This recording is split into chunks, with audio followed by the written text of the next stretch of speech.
Corel Draw के इस video tutorial में आपका स्वागत है। आज हम लोग टूल्स के विषय में जानेंगे, अलग अलग टूल्स का यूज़ हम लोग कैसे करते हैं।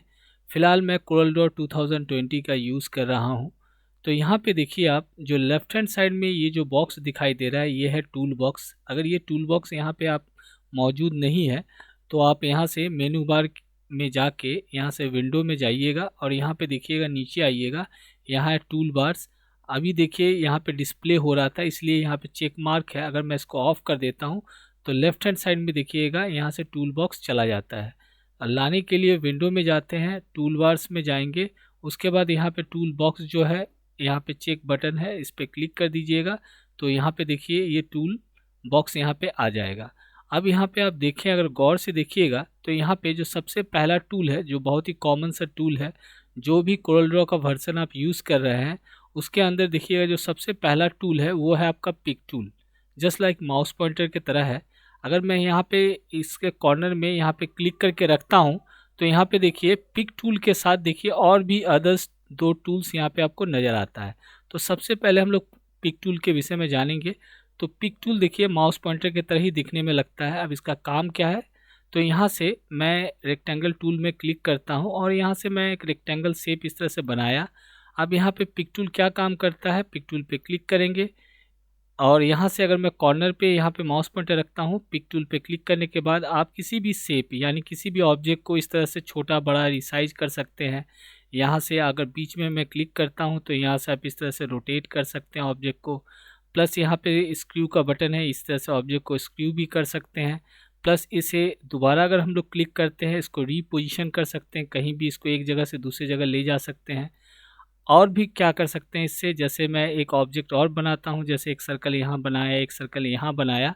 अगर मैं इस सबको सिलेक्ट करना है तो यहाँ से पिक टूल पे क्लिक करेंगे। क्लिक करने के बाद इस तरह से ड्रैग करते हैं तो ये देखिए इस तरह से स्क्वायर नुमा इसको सिलेक्शन हो गया। अब देखिए ये जो तीनों ऑब्जेक्ट है सब सिलेक्ट हो गया।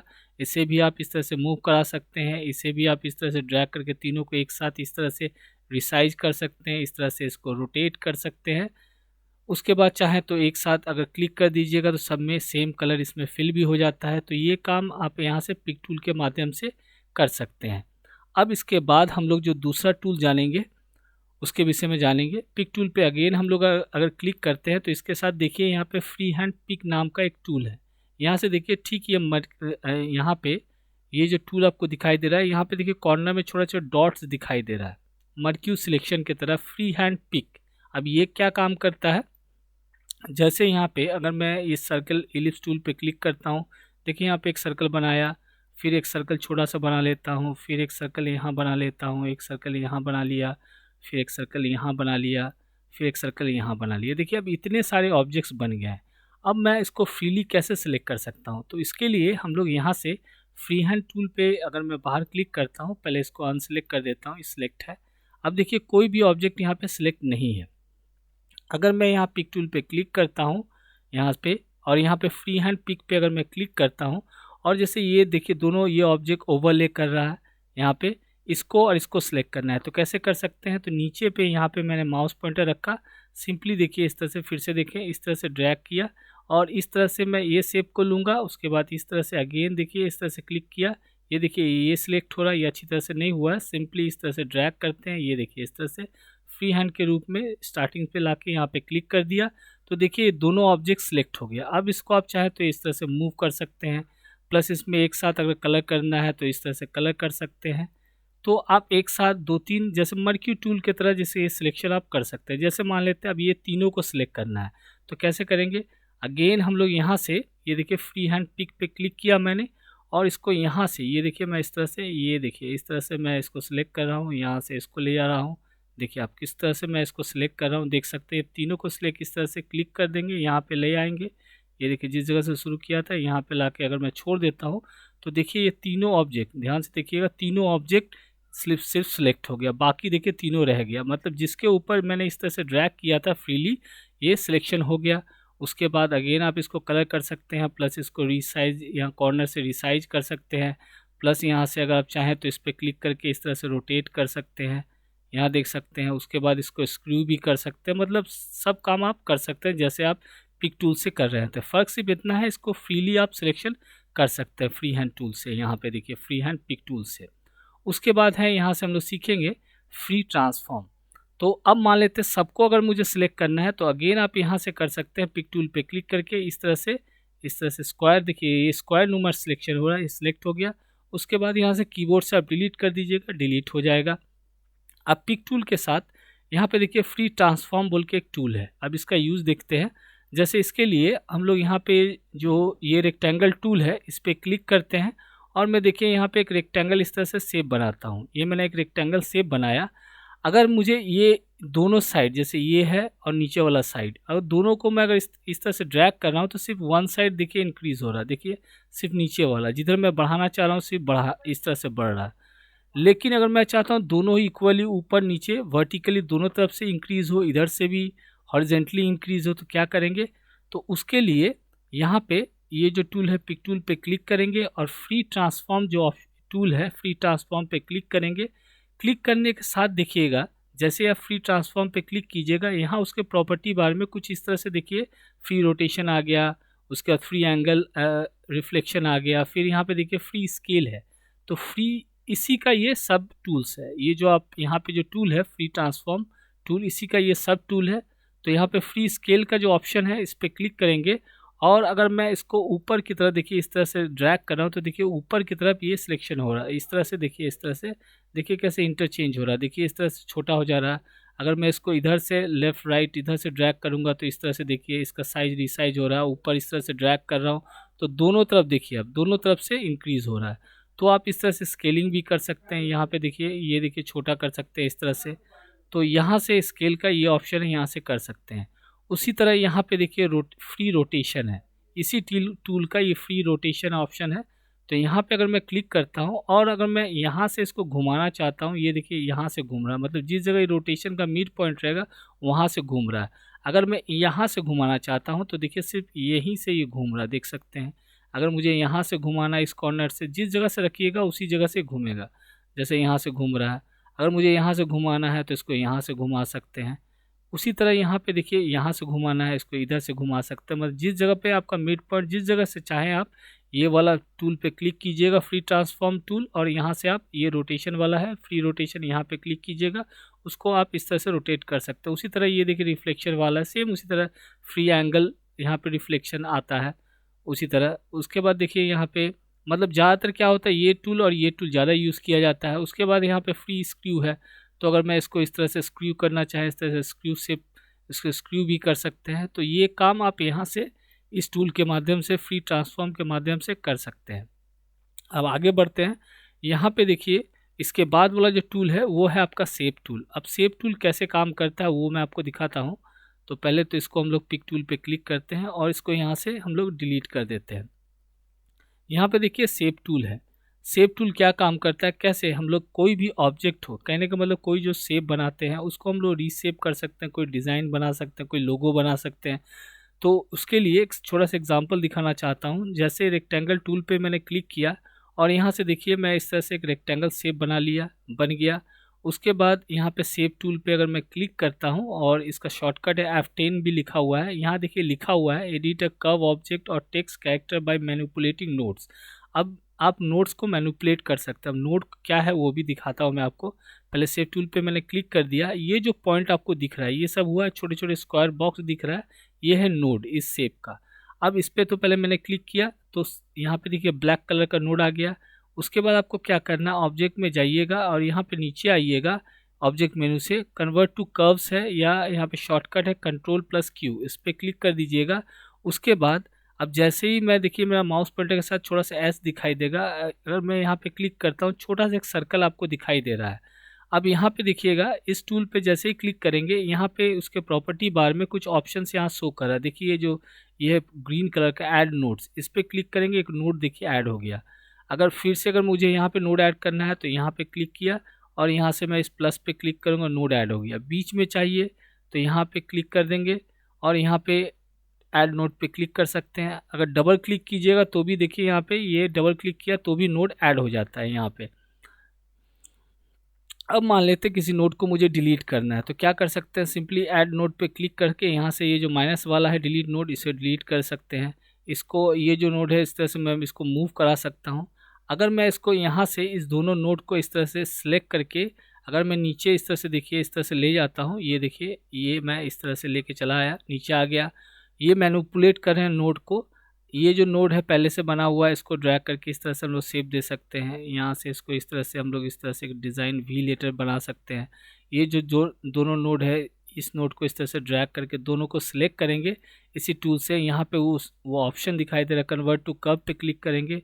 उसके बाद अगर मैं यहाँ पे इस लाइन पे यहाँ पे माउस पॉइंटर रखता हूँ, ये देखिए इस तरह से मैं अगर ड्रैग करूँगा, ये देखिए इस तरह पे इसको दोनों को सिलेक्ट करते हैं। ये देखिए दोनों को सिलेक्ट किया और यहाँ से अगर मैं इस पर क्लिक करता हूँ, देखिए इस तरह से ये शेप इस तरह से बन गया। इसको भी दोनों को सिलेक्ट करके हम लोग यहाँ से इस पर क्लिक करके यहाँ से अगर मैं इसको ड्रैग करता हूँ, ये देखिए इस तरह से शेप बन गया। उसके बाद हम लोग चाहे तो इसको लेफ़्ट क्लिक करेंगे यहाँ से, तो ये इसका देखिए फिल हो जाएगा कलर। तो इस तरह से हम लोगों ने क्या सीखा है कि शेप टूल से हम लोग कोई भी ऑब्जेक्ट, कोई भी शेप को इस तरह से नोट्स को मैनिपुलेट करके एक शेप, अलग से एक शेप बना सकते हैं, डिज़ाइन बना सकते हैं, लोगो बना सकते हैं। अब ये तो हो गया। अब आते हैं शेप टूल के साथ और भी सब टूल है। अगर शेप टूल पे हम लोग माउस से क्लिक करके रखेंगे तो देखिए अदर्स यहाँ पे बहुत सारे टूल्स और दिखाई दे रहे हैं। अब यहाँ पे देखिए स्मूथ टूल है, देख सकते हैं शेप टूल के साथ स्मूथ टूल। अब स्मूथ टूल से हम लोग क्या कर सकते हैं, जैसे मैं अगर स्मूथ टूल पे क्लिक करता हूँ, यहाँ देखिए जैसे मैं माउस पॉइंटर रखूँगा इसके बारे में डिटेल्स दिया हुआ है। Smooth object by dragging along its outline, याद रखिएगा आउटलाइन मतलब आउटलाइन को ये स्मूथ करता है। जैसे एग्जांपल के तौर पे देखें आप, जैसे रेक्टेंगल टूल पे मैंने क्लिक किया, यहाँ से मैंने एक रेक्टेंगल शेप बनाया। अब ये रेक्टेंगल शेप तो बन गया।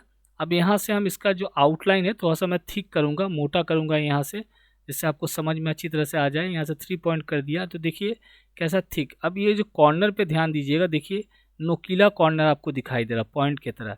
अब मैं क्या करता हूँ, ये शेप सिलेक्टेड है। अब यहाँ से यहाँ शेप टूल के नीचे जाइएगा, स्मूथ टूल पे इस पर क्लिक करेंगे और माउस पॉइंटर देखिए अब बीच में प्लस दिखाई दे रहा है और आपको एक सर्कल दिखाई दे रहा है। ठीक इस कॉर्नर पे मैं यहाँ पे रखता हूँ और माउस को दबा के रखूँगा। ये मैं माउस को दबा के रखा है तो देखिए कॉर्नर कैसा स्मूथ बनता जा रहा है। ध्यान से देखिएगा, ये देखिए कितना स्मूथ, देखिए यहाँ कॉर्नर इस तरह से स्मूथ बन गया, मतलब नोकीला पॉइंट था वो यहाँ से हट गया। सेम इसी तरह इस कॉर्नर पे अगर मैं माउस पॉइंटर रखता हूँ और दबा के रखूँगा तो देखिए यहाँ पे इस तरह से इसका देखिए कॉर्नर स्मूथ हो रहा है। यहाँ से अब इस टूल का यहाँ पे देखिए प्रॉपर्टी बार में कुछ यहाँ पे देखिए दिया हुआ है नीब साइज। कहने का मतलब ये जो सर्कल दिखाई दे रहा है, ये जो जब हम लोग टूल यूज़ कर रहे हैं तो इसका जो साइज है छोटा बड़ा आप यहाँ से कर सकते हैं। प्लस यहाँ पे स्पीड रेट दिखाई दे रहा है, मतलब जो हम लोग अप्लाई कर रहे हैं, जो इफेक्ट जो भी जिस टूल से हम लोग अप्लाई कर रहे हैं उसका स्पीड यहाँ से आप निर्धारित कर सकते हैं। मतलब वो एक्शन कितना फास्ट होगा कितना स्लो होगा जो हम लोग अप्लाई कर रहे हैं इफेक्ट इसके ऊपर। तो ये काम यहाँ से आप कर सकते हैं इस टूल के माध्यम से, स्मूथ टूल के माध्यम से। उसके बाद आते हैं स्मेयर टूल। चलिए अब स्मेयर टूल के देखते हैं कैसे काम करता है। तो पहले इसको डिलीट कर दिया मैंने। अब आते हैं स्मेयर टूल। तो यहाँ पे मैंने फिर से एक रेक्टेंगल टूल पे क्लिक किया और रेक्टेंगल शेप बनाया। बनाने के बाद सेम उसी तरह से इसका आउटलाइन थोड़ा सा हम लोग थिक कर देते हैं जिससे आपको समझ में आएगा। हो गया। अब यहाँ पे ये जो शेप टूल है इसके अंदर देखिए स्मेयर टूल ऑप्शन है, इस पर अगर मैं क्लिक करता हूँ तो यहाँ से भी देखिए smear tool change the edge of an object by dragging along its outline. देखिए सारा आउटलाइन, कहने का मतलब इसके लाइन के ऊपर ये सब इफेक्ट ज़्यादा काम करता है। मतलब आउटलाइन पे ये जो आउटलाइन है इस शेप का, देखिए जो रेक्टेंगल है चाहे सर्कल हो चाहे रेक्टेंगल हो उसके ऊपर ये इफेक्ट काम करता है। अब जैसे स्मेयर पे क्लिक किया मैंने, यहाँ पे देखिए सेम कुछ यहाँ पे ऑप्शंस आपको दिखाई दे रहा है। ये देखिए ये दिखाई दे रहा है स्मूथ स्मेयर। अगर मैं इस पर क्लिक करता हूँ और इसको सिंपली यहाँ से इसको देखिए मैं इस तरह से नीचे इस तरह से ड्रैग करूँगा तो देखिए ये जो शेप था, बनावट था, इसमें देखिए कैसे ये शेप का बनावट चेंज हो गया। अगर मैं यहाँ से क्लिक करके इसको यहाँ से ऊपर ले जा रहा हूँ इस तरह से, देखिए इस तरह का शेप बन गया। फिर अगर मैं यहाँ से बाहर इस तरह से खींच रहा हूँ इस तरह का शेप बन रहा। इसको देखिए अंदर की तरफ खींचूंगा तो ऐसा शेप बन जा रहा। मतलब एक अलग सा इसका आउटलाइन पे ये इफेक्ट काम कर रहा है, देख सकते हैं। अगर मैं इस पर कलर करना चाहूँ तो लेफ़्ट क्लिक कर दूंगा, कलर हो गया। अगर यहाँ पे देखिए पॉइंट है, पॉइंटिंग स्नेयर, इसका मतलब ये होता है कि मतलब जो हम लोगों ने ये देखिए जब हम लोग ड्रैग करके इस तरह से यहाँ पे देखिए कैसा स्मूथ है, यहाँ पे देखिए जो ड्रैग किया स्मूथ है, यहाँ पे स्मूथ है। अगर नोकीला पॉइंट चाहिए सेम तो इस पर क्लिक करना होगा। क्लिक करने के बाद उसके बाद जैसे हम लोगों ने इसको यूज़ किया, देखिए पॉइंट देखिए नोकीला हो गया, देखिए इसका पॉइंट देखिए कितना नोकीला पॉइंट हो गया पॉइंट की तरह। तो इस तरह से दोनों ऑप्शन का आप यूज़ कर सकते हैं। यहाँ सेम वही रेट है, स्पीड रेट है, प्रेशर कितना है, जल्दी काम करेगा। और ये साइज़ है, मतलब जो नोट यहाँ पे जो पॉइंट का साइज़ है ब्रश का, इससे आप कम और ज़्यादा, यहाँ से ज़्यादा और यहाँ से नीब का साइज़ कम कर सकते हैं। तो ये काम हम लोग स्मेयर टूल से कर सकते हैं। अब आगे बढ़ते हैं ट्रिल। अब ट्रिल कैसे काम करता है चलिए देखते हैं। जैसे यहाँ पे अब देखें आप, जैसे मैंने ये एक रेक्टेंगल टूल पे क्लिक किया, आप सर्कल के ऊपर भी काम कर सकते हैं। रेक्टेंगल में थोड़ा समझाने में आसानी होता है, इसलिए बार बार मैं रेक्टेंगल टूल यूज़ कर रहा हूँ, शेप यूज़ कर रहा हूँ। जैसे एक देखिए मैंने एक शेप बनाया है इस तरह से, एक यहाँ पे जो शेप बनाते हैं उसी को ऑब्जेक्ट बोलते हैं। तो यहाँ पे देखिए ये मैंने क्लिक किया तो देखिए यहाँ पे एक रेक्टेंगल शेप इस तरह से बन गया। अब यहाँ पे हम लोग यहाँ पे अगर क्लिक करके रखते हैं तो यहाँ पे ट्रिल बोल के ऑप्शन दिख रहा है, यहाँ पे टूल दिख रहा है। ट्रिल पे क्लिक करने से उसके बाद ठीक ये जो लाइन आपको दिखाई दे रहा है सारा आउटलाइन पे काम कर रहा है। देखिए यहाँ पे लिखा हुआ, देखिए outline of an object adds trail effect by dragging along the outline of an object. तो यहाँ पे लिखा हुआ आ भी रहा है कि आप जो ट्रिल टूल का यूज़ कहाँ पे कर सकते हैं, आउटलाइन के ऊपर। आउटलाइन मैंने आपको पहले ही बताया था कि लाइन को ही हम लोग आउटलाइन बोल सकते हैं। ये जो आउटलाइन आपको दिख रहा है ये शेप का, सिंपली आप यहाँ पे अगर माउस पॉइंटर रखता हूँ और माउस को दबा के रखूँगा, देखिए इस तरह का डिज़ाइन बन गया। ठीक इस कॉर्नर पे रखेंगे, यहाँ पे देखिए मैं रख रहा हूँ तो इस तरह से एक डिज़ाइन बन गया। देखिए कैसे एक डिज़ाइन खूबसूरत सा तैयार हो रहा है, सिर्फ माउस को दबा के रखना है, माउस का लेफ़्ट क्लिक करके। तो यहाँ पे देखिए जैसे ही आप ट्रिल टूल पे क्लिक कीजिएगा यहाँ पे कुछ ऑप्शन शो कर रहा होता है। तो ये तो आपको साइज़ मालूम है कि इसका साइज़ ये कितना बड़ा लग रहा है, यहाँ से आप छोटा बड़ा कर सकते हैं। यहाँ पे स्पीड रेट, उसके बाद यहाँ पे दो ऑप्शन है, ये देखिए काउंटर क्लॉकवाइज ट्रिल, मतलब ये लेफ्ट हैंड तरफ इधर से घूमेगा और इधर से घूमेगा। तो अभी जो मैंने घुमाया है देखिए ये वाला ऑप्शन चूज़ करके तो ऐसे घूम रहा है, देख सकते हैं। अगर मैं इस पर क्लिक करता हूँ और यहाँ से मैं अगर इसको दबा के रखूँगा तो देखिए ऐसे घूम रहा है। तो इस तरह से आप इस तरह से आउटलाइन पे क्लिक करके माउस को दबा के रखिएगा तो इस तरह से डिज़ाइन इस पर बनता है, सिंपल है। इस तरह से मैं क्लिक करता हूँ, ये देखिए इधर से घूम रहा है। तो इस तरह से दोनों ऑप्शन का यूज़ करके एक खूबसूरत सा डिज़ाइन आप ट्रिल से यूज़ कर सकते हैं। एक लाइन के ऊपर भी यूज़ कर सकते हैं, सर्कल के ऊपर भी आप इस तरह का डिज़ाइन बना सकते हैं। आउटलाइन पे, याद रखिए लाइन पे हो गया। अब आगे बढ़ते हैं, यहाँ पे देखिए अट्रैक्ट एंड रिपल, इसके साथ दो ऑप्शन दिया, दो टूल है देखिए, एक है अट्रैक्ट टूल, दूसरा है रिपल टूल। ये शेप टूल के अंदर ही है। अब ये दोनों कैसे काम करता है चलिए देखते हैं। सबसे पहले रेक्टेंगल टूल पे हम लोग क्लिक करते हैं। मैंने एक रेक्टेंगल देखिए यहाँ पे शेप बनाया, ठीक है। अब यहाँ से मैं इसको भी कलर कर दिया, हो गया। अब यहाँ पे ध्यान दीजिएगा, अब यहाँ पे देखिए यहाँ लिखा हुआ है अट्रैक्ट एंड रिपल, इस पर मैंने क्लिक कर दिया, हो गया। अब यहाँ पे देखिए आप, यहाँ पे दो ऑप्शन दिखाई दे रहा है। यहाँ पे जैसे ही आप इस पे क्लिक कीजिएगा अट्रैक्ट एंड रिपल टूल पे, यहाँ पे देखिए ये पहला वाला है अट्रैक्ट टूल, दूसरा है रिपल टूल।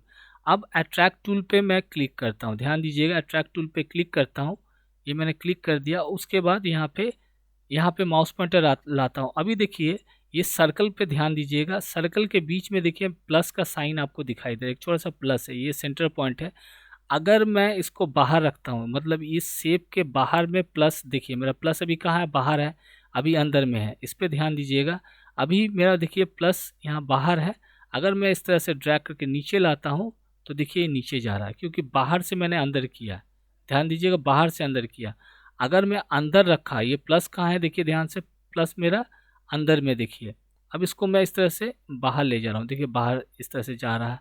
अगर मैं इसको इस तरह से ठीक बाहर से अंदर कर सकते हैं, और देखिए ये बाहर में है, प्लस मेरा भी बाहर में है, इसको देखिए अंदर इस तरह से हम लोग इस तरह से ले जा सकते हैं। तो कहने का मतलब ये हुआ, फिर से मैं आपको दिखाना चाहता हूँ जिससे आपको कन्फ्यूज़न ना हो। एक बार ध्यान दीजिएगा, देखिए आप फिर से देखिए, ये मैंने रेक्टेंगल टूल पे क्लिक किया, ये समझना बहुत ज़रूरी है। देखिए यहाँ पे क्लिक कर देते हैं, ठीक है, बन गया। अब मैं यहाँ से ठीक इस पर क्लिक करता हूँ, ये अट्रैक्ट टूल पे क्लिक किया। अब यहाँ से अट्रैक्ट टूल पे इस पर क्लिक करके थोड़ा सा ब्रश का साइज़ यहाँ से छोटा कर देते, बहुत काफ़ी बड़ा हो गया। यहाँ पे क्लिक करते हैं, कर दिया। अब देखिए ये प्लस दिखाई दे रहा है, ठीक है। अभी देखिए ठीक इस आउटलाइन के ठीक बाहर में मेरा ये प्लस है, छोटा सा प्लस आपको देखिए माउस पॉइंटर में। अब बाहर से अगर मैं अंदर करूँगा तो ये जो शेप है, बनावट है, ठीक यहाँ से अंदर चला जाएगा। ये देखिए इस तरह से, ये देखिए अंदर जा रहा, हो गया, अंदर चला गया। अब मान लेते ये तो बाहर से मैंने अंदर किया, अब मान लेते अंदर से अगर मैं बाहर करूँगा तो प्लस का साइन कहाँ है, देखिए मेरा अंदर में है। अब अंदर से मैं देखिए इसको ठीक बाहर ले जा रहा हूँ, मतलब जिस पोजीशन पे आपका प्लस रहेगा, अगर बाहर है तो बाहर से अगर इसको मैं ड्रैग करता हूँ, ये देखिए इस तरह से अंदर जा रहा है। प्लस को अगर इस शेप का ये वाला किनारा को मुझे बाहर ले जाना है इधर, तो इसको अंदर रखना और इसको इस तरह से बाहर ड्रैग करेंगे। ये देखिए बाहर अंदर में है तो इस तरह से ड्रैग, बाहर से अंदर। प्लस अभी मेरा प्लस देखिए कहाँ है, बाहर में है। अब इसको ड्रैग करेंगे, इसको अंदर कर सकते हैं। तो ये काम यहाँ से आप ये वाला टूल से, अट्रैक्ट टूल से कर सकते हैं। अब उसी तरह देखिए यहाँ पे रिपल टूल है। देखिए अब रिपल टूल कैसे काम करता है देख लेते हैं। अगेन मैंने रेक्टेंगल टूल पे क्लिक किया, यहाँ से ये देखिए, यहाँ से रेड टूल पे क्लिक करेंगे, ये मैंने कर दिया। अब यहाँ पे देखिए, यहाँ पे मैं जिधर जिधर माउस पॉइंटर जा रहा है, अट्रैक्ट एंड रिपल पे जाते हैं। अब यहाँ पे ये देखिए रिपल टूल, इस पर क्लिक करेंगे। अब ये क्या होगा, जैसे देखिए मेरे पास अभी माउस पॉइंटर किधर है मेरा, या बाहर में है। अगर मैं इसको अंदर रखता हूँ, ये देखिए इधर से देखिए कैसे, ये देखिए बाहर निकल रहा है, ध्यान से देखिएगा। अब यहाँ पे है, ये हम बाहर कर देते हैं। अब मैं इसको अंदर, देखिए मेरा माउस पॉइंटर क्या है, उसका ऑपोजिट में काम कर रहा है, ध्यान से देखिएगा, ऑपोजिट में, ये देखिए ऑपोजिट में काम कर रहा है। अभी मैं इसको बाहर रखता हूँ, देखिए इसका ठीक ऑपोजिट में, मतलब जिधर आपका माउस पॉइंटर रहेगा उसका ठीक उल्टा तरफ ये काम करेगा, उल्टा तरफ। याद रखिएगा, जैसे ये प्लस मेरा यहाँ पे है, अगर मैं यहाँ से इसको क्लिक करता हूँ, इधर ड्रैग कर रहा हूँ, तो इसको उल्टा तरफ देखिए, यहाँ से ये शेप में आपका देखिए चेंजेस नज़र आएगा, उल्टा तरफ ये शेप मूव करता है। इस तरह से आप उसको रिपल कर सकते हैं। आई होप आपको समझ में आ चुका होगा कि क्या कैसे ये काम करता है। मतलब उल्टा तरफ काम करेगा, रिपल होगा, मतलब उसका ऑपोजिट डायरेक्शन में जाता है, ये शेप का बनावट देगा। तो ये काम हम लोग यहाँ से रिपल टूल से हम लोग कर सकते हैं। अब आते हैं स्मर्ज टूल पे, इसको मैं डिलीट कर देता हूँ। अब मैं यहाँ पे रेक्टेंगल टूल पे क्लिक करता हूँ। अगेन मैंने एक रेक्टेंगल शेप यहाँ पे बना लेते हैं, ये मैंने यहाँ पे बना लिया, देखिए बना लिया। अब यहाँ पे हम लोग आते हैं, ये जो टूल है जिसे हम लोग बोलते हैं स्मर्ज टूल, इस पे क्लिक करते हैं। अब देखिए स्मर्ज पे क्या लिखा हुआ है, बोला change the shape of an object by dragging along its outline. मतलब जितना इसमें आउटलाइन से रिलेटेड काम होगा, मतलब उसका बाहरी किनारा रहे, उसी के ऊपर ये अप्लाई होगा। Smudge of an object by dragging along, मतलब जिधर आप ड्रैग कीजिएगा, जैसे यहाँ पे अभी देखिए ना, छोटा ब्रश का साइज यहाँ पे वन पॉइंट दे रहा है, यहाँ से थोड़ा सा इसका पॉइंट जो है, ब्रश का पॉइंट है, नीब का साइज जो है उसको बढ़ा लेते हैं। यहाँ पे देखिए 3 4 इस पर क्लिक करके रखा है मैंने। यहाँ ऊपर आप देख सकते हैं मीटर चल रहा है, देखिए यहाँ पे बढ़ गया, देखिए साइज कैसे बढ़ गया। यहाँ से नीब का ये बोल रहा है, देखिए ड्राई आउट, इस पर क्लिक करते हैं। यहाँ पे ये देखिए, यहाँ पे एंगल है, इसको कर देते हैं हम लोग, जैसे मान लेते कर देते हैं 0 एंगल कर देते हैं, 0 कर दिया मैंने। अब देखिए यहाँ पे अगर मैं क्लिक करता हूँ तो देखिए इस तरह से शेप बन रहा है। ये देखिए इसको मैं ड्रैग करूँगा इस तरह से, इसको यहाँ बाहर से अंदर करना है, मतलब बाहर से अंदर इस तरह से ड्रैग करके इस तरह से डिज़ाइन बना सकते हैं। इसको मैं इसको कर देता हूँ, ज़्यादा हो गया, ये देखिए कितना पतला हो गया। यहाँ से डिग्री कर देते हैं हम लोग, ये जो डिग्री है यहाँ से चेंज कर देते हैं, यहाँ कर देते हैं 90, दबा देते हैं, हाँ ठीक हो गया। अब देखिए यहाँ पे इसको 90 डिग्री कर दिया मैंने, यहाँ डिग्री था इसलिए इसका जो बनावट था चेंज हो गया था। अब जैसे मैंने यहाँ पे देखिए अंदर रखा, इसको ड्रैग करके हम लोग ऐसे कर सकते हैं। इसको अगर अंदर करना है इस शेप का, देखिए अंदर से बाहर हो गया। अब इसको सेम इधर से अंदर कर सकते हैं, इसको बाहर में रखा है यहाँ पे, इसको अंदर कर दिया। यहाँ से आपको बाहर से अंदर करना है तो बाहर रखिए, उसके बाद ड्रैग कीजिए, जिधर आप मूव कीजिएगा ये देखिए इस तरह से बाहर से अंदर हो रहा है। अब अंदर से बाहर करना है तो अंदर रखिए माउस पॉइंटर, ड्रैग कीजिए। तो इस तरह से शेप पे आप बनावट इस तरह से शेप का चेंज कर सकते हैं। मतलब आउटलाइन पे ये असर देखिए, जो भी इफेक्ट हो रहा है सारा का सारा आउटलाइन पे ये स्मर्ज टूल के माध्यम से हम लोग यहाँ से कर सकते हैं। अब आते हैं इसके साथ जो लास्ट वाला यहाँ पे है, ये है रफ एंड टूल। अब ये काम कैसे करता है चलिए देखते हैं। इसको मैं फ़िलहाल यहाँ से डिलीट कर देता हूँ। फिर से मैं अगेन यहाँ से ये जो रेक्टेंगल टूल है इस पर क्लिक करते हैं। एक रेक्टेंगल शेप मैंने देखिए इस तरह से बना लिया, बन गया रेक्टेंगल टूल। यहाँ से आउटलाइन को जो थिकनेस है बहुत पतला है, जिसे समझ में नहीं आएगा, इसलिए थोड़ा सा इसको मैं ठीक कर देता हूँ, जिसे आप देख पाइएगा। देखिए मोटा कर दिया और ज़्यादा मोटा हो गया, इसको यहाँ पे 4 पॉइंट कर देता हूँ, ठीक है। अब ये सिलेक्टेड है। अब यहाँ पे सेव टूल पे क्लिक करते हैं। अब इसके साथ आते हैं रफ एंड टूल पे, इस पर क्लिक करेंगे। रफ एंड टूल पे क्लिक किया है तो यहाँ पे भी सेम, हर जितना भी टूल्स पे क्लिक कीजिएगा आपको यहाँ पे देखिए उसके प्रॉपर्टी बार में कुछ ना कुछ यहाँ पे लिखा हुआ बॉक्स शेप दिखाई देगा। अब यहाँ पे फिलहाल देखिए 1 पॉइंट किया हुआ, 1 mm किया हुआ है। यहाँ पे देखिए, यहाँ पे जैसे यहाँ पे देखिए फ्रीक्वेंसी ऑफ स्पाइक्स बोल रहा, मतलब यहाँ पे जैसे ये देखिए इस तरह से, जैसे देख सकते हैं हार्ट रेट का जो साइन रहता है इसी तरह बनता है। अगर मैं इस पर देखिए यहाँ से ड्रैग कर रहा हूँ, सिंपल है, ये देखिए इस तरह से ड्रैग कर दिया, ये सिंपल इस तरह से ड्रैग कर रहा हूँ, देखिए हो सकता है आपको कुछ समझ में नहीं आ रहा होगा, इसको मैं थोड़ा जूम करूँगा तो आपको दिखाई देगा। ये देखिए, ये देखिए, देख सकते हैं यहाँ पे ये साइज़ पतला है इसीलिए आपको लग रहा होगा, आपको समझ में नहीं आ रहा होगा। फिर से आप देखें और क्लियर कर देता हूँ। यहाँ पे क्लिक करेंगे, रेक्टेंगल इस तरह से बनाया मैंने, ठीक है। अब यहाँ से मैं यहाँ पे रफ एंड टूल पे क्लिक किया। अब सिंपली इसके लाइन पे देखिए मैं क्लिक कर रहा हूँ, सिंपल इस तरह से ड्रैग कर रहा हूँ, देखिए लाइन कैसा बन गया, देख सकते हैं। यहाँ पे जूम कर रहा हूँ, यहाँ पे सिर्फ इसके ऊपर देखिए, यहाँ पे ये स्पाइक बन रहा है, देखिए इस तरह से फ्रिक्वेंसी वाला है। अब इस पर मैं ड्रैग करता हूँ, ये देखिए, देख सकते हैं। मतलब ये आउटलाइन पे देखिए इस तरह से ड्रैग करना है, ये देखिए आउटलाइन पे देख सकते हैं आप। थोड़ा मैं और नीचे जाता हूँ, ये देखिए यहाँ पे दिखाता हूँ। देखिए आप, मैं साथ में रिकॉर्डिंग कर रहा हूँ इसलिए थोड़ा प्रॉब्लम हो, देखिए सिर्फ आउटलाइन पे ड्रैग कर देते हैं, ये देखिए मूव कर रहा हूँ, ये देखिए देख सकते हैं यहाँ पे। तो इस तरह से आप इसके ऊपर, ये देखिए इसको इस तरह से ड्रैग करेंगे आउटलाइन पे, ये देखिए। तो इस तरह से इसके आउटलाइन पे देखिए इस तरह से रफनेस, इस तरह से आपका फ्रीक्वेंसी का इस तरह से देखिए शेप का आउटलाइन का डिज़ाइन यहाँ पे आउटलाइन पे बनता चला जा रहा है, देख सकते हैं। तो यहाँ से आपको जितना फ्रीक्वेंसी लाइन अभी 1 दिया हुआ है, इसके अगर मैं बढ़ा दूंगा तो जितना यहाँ पे निर्धारित कीजिएगा उतना ही यहाँ पे इसके ऊपर असर होगा। देख सकते हैं कैसा, देखिए डीप आ गया, इस तरह का डिज़ाइन बन जाता है। तो यहाँ पे मैंने 1 ही रखा था तो बेहतर है, तो अच्छा लगेगा। अब मैं इस पर अगर मैं यहाँ पे देखिए आप, देखिए अगर इसमें मैं फिल कर देता हूँ तो एक अलग सा आपको डिज़ाइन दिखेगा। देखिए आप, ये देखिए इसके किनारे पोर्शन में देखिए आपको डिज़ाइन समझ में आएगा, ये देखिए देख सकते हैं ये आउटलाइन पे। तो इस तरह से हम लोग ये रफ एंड टूल का यूज़ हम लोग कर सकते हैं। यहाँ पे ब्रश का साइज़ दिया, अगर ब्रश को साइज़ यहाँ से बढ़ाएंगे तो आपको और समझ में आ जाएगा अच्छी तरह से। देखिए यहाँ पे ये देखिए, देखिए ये देखिए कैसे आ रहा, क्यों? क्योंकि यहाँ पे जो फ्रीक्वेंसी है मैंने सेट किया वो 8, इसको कर देते 1 तो और क्लियर हो जाएगा। देखिए मैटर, देखिए यहाँ हम लोग मूव कराते हैं थोड़ा, इसको क्लियर कर देना चाहता हूँ मैं, जिसको आपको समझ में आएगा चाहिए। ये देखिए अब देख सकते हैं, ये देखिए किस तरह से, देखिए यहाँ पे देखिए, क्योंकि ब्रश का साइज़ मैंने यहाँ से बढ़ा दिया, देखिए 3.1 mm कर दिया, तो आपको देखिए अच्छी तरह से और समझ में आ जा रहा। मतलब ये 1 कर दीजिएगा तो सिर्फ लाइन पे ड्रैग कीजिएगा, जैसे यहाँ पे देखिए, जैसे यहाँ पे सर्कल मैं लेता हूँ नॉर्मल से, देखिए मैं सर्कल ड्रॉ किया, ठीक है। अब यहाँ से मैं कर देता हूँ रफ एंड पे जाता हूँ, यहाँ से रफ एंड टूल पे गया। अब सिंपली यहाँ पे 3 पॉइंट है, यहाँ पे 1 है, बाकी यहाँ पे जो ड्राई आउट है 0 है।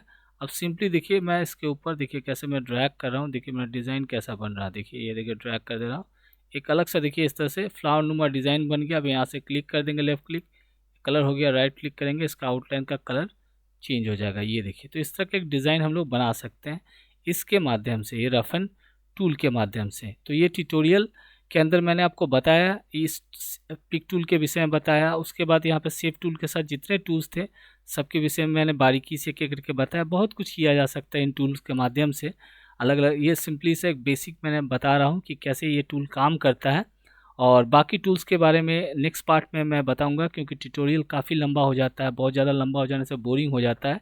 तो इन 2 टूल्स के विषय में बताया, नेक्स्ट पार्ट में बाकी टूल्स के भी विषय में विस्तार से बताऊंगा। तो मिलते हैं अगले वीडियो में, और मेरे वीडियो देखने के लिए बहुत बहुत धन्यवाद।